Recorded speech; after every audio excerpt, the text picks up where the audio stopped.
Well, they say the only sure thing in life is death and taxes. But given it is 2017, most of us want to extend our lives and make it as healthy as possible. One of the key factors in doing that is our brain health, and that is what the speakers at the Joy of Aging event in October, benefiting the Mackenzie Health Foundation, will be focusing on, and they are here this evening. Joining us is clinical psychologist and gerontologist Dr. Nazreen Kadri from the Rotman Research Institute, as well as family physician and the Vice President for Medical Affairs at Medicis Health Group, a national business dedicated to preventative health care, Dr. Vivian Brown. Welcome, both of you, back to What She Said. Thank you. Thank you. And Vivian, we want to congratulate you on the upcoming release of your book, A Woman's Guide to Healthy Aging. Thanks, Christine. I am really excited about it. I'll share with you, I thought it would take me about 6 months to write a book about healthy aging, the things I talk about to patients every day. Well, 2.5 years later, it is coming out, and I'm really excited about it. But it was much more work writing a book than I thought, and I'm very excited about it. Let's start by asking you both, starting with you, Nazreen. In the whole scheme of things, how critical is our brain health? Our brain health is really very critical because it really underlies how we feel about ourselves. So our sense of self comes from our brain and our mind. So our emotions, our ability to think and concentrate and remember, and our sense of well-being as well. So I would say it's key. Mm-hmm. Yeah, I would obviously agree with that. And I think what's really important is when we look at quality of life, if you don't have good cognition, if you aren't able to think, if you aren't able to live independently, if you're not able to take care of yourself because you've had deterioration in your brain, your quality of life really crashes. So when I look at other chronic diseases, when you have a chronic brain issue, it really affects everything. But how much of our brain health is actually in our control? Well, that's a really good question, Kate. And Nazreen and I were talking about this earlier. Mm-hmm. And one of the phrases that we both use and that we're going to share with the audience on October 22nd is your brain is in your hands. You know, part of what you do every day affects your brain health. And a good portion of that is in your control. Blood flow, exercise, nutrition, stress, all of this affects brain, and all of this is in your control. Not everything is unexpected. Nazreen, do you? And I would agree with Vivian completely that most of our brain is in our hands in the sense that though genetics plays a part, fully 2/3 of the risks that we have for things like dementia and physical disorders are actually changeable and malleable through healthy lifestyle choices, including through sleep, diet, exercise, attitude, social connection, all of those good things. Well, you know, what you're really saying is something that we didn't know when we were younger, that you can make a difference, and that, you know, the younger you start, the better it is. Yeah. Christine, that's absolutely true. And that's one of the reasons I wrote the book, is I wanted people to understand that the choices you make today have an impact on your health lifelong.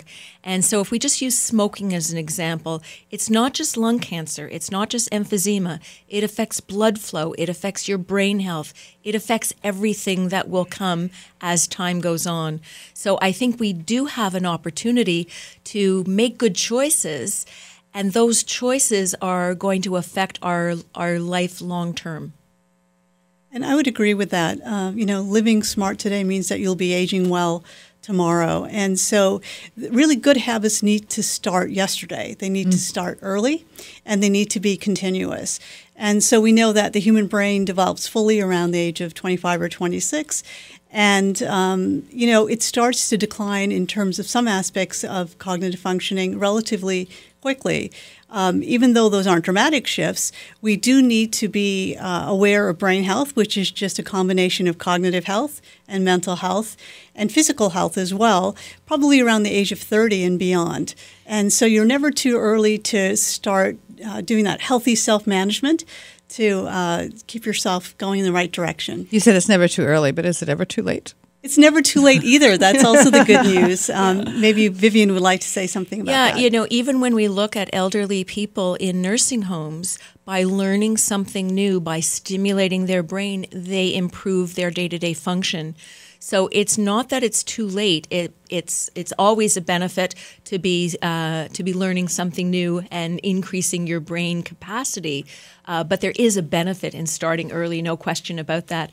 I love what Nazreen just said. Live smart, age well. By making smart choices now, you're going to do better later on. But, this is new because we didn't know this before. We bring up, Kate and I brought up, stay out of the sun, you'll get wrinkles, all kinds of things. Brush your hair 100 strokes and you'll, whatever. All those adages, but nothing about your brain health. Absolutely. And brain health and our understanding of brain physiology and brain anatomy and some of the issues that Nazreen has just mentioned really is about 30 years behind our understanding of cardiac health. Cardiac health in the 60s was not well understood. We talked about type A personalities and certain personality features, but we didn't really understand all the things that impact on cardiac health. Well, that's where we are now with brain health, particularly in women. We're not understanding all of the issues, but there's a lot of research going on in this area. Now, let me ask you, I've had this discussion with a number of people who are at retirement age and have decided to keep going, not for the money, but for the mental stimulus. Does that have an impact? I would say yes. I mean, what would you say, Nazreen? I would agree with Vivian that continuing to be active and vital and socially connected is always a good thing. And so as we go through transitions in life, whether it's family life, retirement, or something else, we need to make sure that we have something in place of that. So if people want to continue with volunteerism, with work, with a legacy career, it can be different for different people. No, but exactly. I think that staying active is extremely key. And engaged, things that engage your brain. So Nazreen has used the term social connectedness. That's really the key. You need to be connected in your community, and whether that connection is through your work or through other things that you choose to do. People who are socially connected, people who are not lonely. Loneliness is a really deadly thing for the brain. Those things are really important to keep up. And so as one goes through a transition, you mentioned retirement, and that may be where someone is at.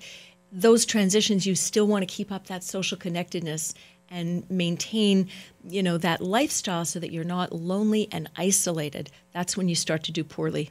Because there is a connection between the brain and depression. Yes.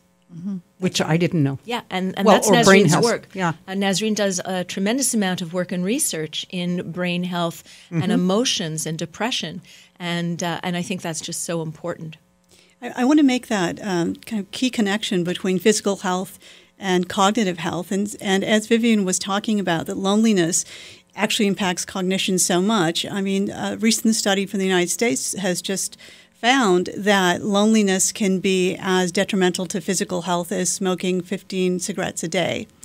And so just like we don't encourage people to smoke and we discourage it very strongly for a variety of reasons, we say the same thing about social connectedness. I think that I couldn't agree more with Vivian's message today that people need to stay socially connected because it gives us meaning, it gives us the love and sense of belonging that we need, it gives us interaction and motivation. So people should come and hear you speak and socialize at the Joy of Aging event. Absolutely. And you know what? And I think we say that, and we really want to give the audience and the people that attend kudos. It's, everybody's got demands on their time and on their family life.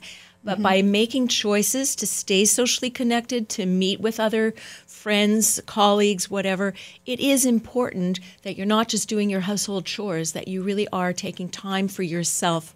And taking time for yourself is not selfish, it's actually selfless as you take care of your health. So let's give them some websites. It's joyofaging.com? CA. I think it's joyofaging.ca. Mm-hmm. And where can people get your book? I'm really excited about the book. It will be in Indigo as of September 25th. It's online at amazon.ca as of September 23rd. And I'm excited about it. Thank you so much. Will you be bringing any to the event? Absolutely, Christine. I'm going to be at the event signing books, and certainly we're hoping that people will be interested, maybe buy it for their friends that aren't able to come to the event so that they can read some of the information and gain from it, even if they're not there. Thank you both so much for joining us this evening. Thank you so much. Thank you. This is What She Said. Stay with us.